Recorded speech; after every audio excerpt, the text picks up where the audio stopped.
ব্যতিক্রমী এক পথ বেছে নিয়েছেন বগুড়ার এক তরুণ উদ্যোক্তা RK অ্যাগ্রো ফার্মের স্বত্বাধিকারী রাহাত খান।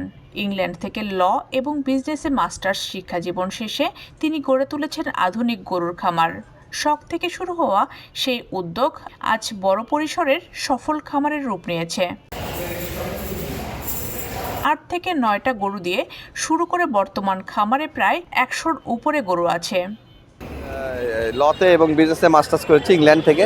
পেশা কোনোটাই ছোট না ভাই, ছোট বড় সবই পেশা। তো আমি মনে করি যে হালালভাবে যেই রোজগার করতে পারবেন সেই সব পেশাই ভালো পেশা আসে। তো শুরুতে তো অবশ্যই অনেক চ্যালেঞ্জেস থাকে, এখানে শেখার বিষয় আছে, নতুন ব্যবসা, নতুন রোগবালাই আছে গরু, সেগুলো শেখার বিষয় আছে। আস্তে আস্তে যখন বুঝে উঠছি তখন 8টা 9টা গরু দিয়ে শুরু করে এখন প্রায় 100-র উপরে গরু আছে।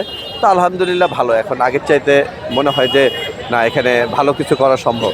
মোটামুটি বাংলাদেশে যে সকল জাত পাওয়া যায়, শাহিওয়াল, সিন্ধি, গির, ব্রাহ্মা, এগুলোর সব জাতের গরুই আছে এই খামারে। যেগুলি জাত পাওয়া যায়, শাহিওয়াল, সিন্ধি, গির, ব্রাহ্মা, এগুলো সব জাতেরই গরু আছে আমার। না, আমার কুরবানির সময় বিক্রি হয়, অন্যান্য সময়ও বিক্রি হয় আমার এখান থেকে।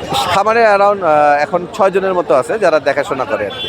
6 জন শ্রমিক এগুলো দেখাশোনা করে। খামারের শ্রমিক সাইফুল ইসলাম জানান, আমরা কাজ করি, মনে করেন আমাদের বাড়ি আছে 5 বছর 10 বছর ধরে, আমরা আছে 5 বছর ধরে। সকালে আসলে পরিষ্কার করা হয়, আবার মনে করলে ওই খাবার দেওয়া হয়, খাবার দিয়ে আবার দিন এসে ঘাস ঘুষ কাটে এটি করা হয়, আবার গোসল করে দেওয়া হয় প্রতিদিনই। দুপুরের দিন 12টার দিন গোসল করে দিয়ে আবার মনে করে এডি করে ধুয়ে আবার বিকালে 5টার দিন খাবার দেওয়া হয় এখানে। দিয়ে আবার গরু মনে করে সবগুলো চেক করা লাগে, মানে কোনটি কিছু হলো নাকি, এলে চেক করে পরে ইয়া করে তারপরে সন্ধ্যার সময় আমরা যাওয়া। খামারের ম্যানেজার আব্দুল বারি জানান, আমি এখানে 12 বছর হতে এখানে কাজ করি। আমার ডিউটি 24 ঘন্টা। গরুর পুণ্ড কাক কীভাবে খাবার দেবে, পুণ্ডর কী সমস্যা এলে দেখতে হবে। আর আমাদের এখানে শাহিওয়াল আছে, ফিজিয়াম আছে, কাঙ্গাস আছে, ভুট্টি আছে, আমেরিকান বার্মা আছে, ইন্ডিয়ানের বকনা আছে।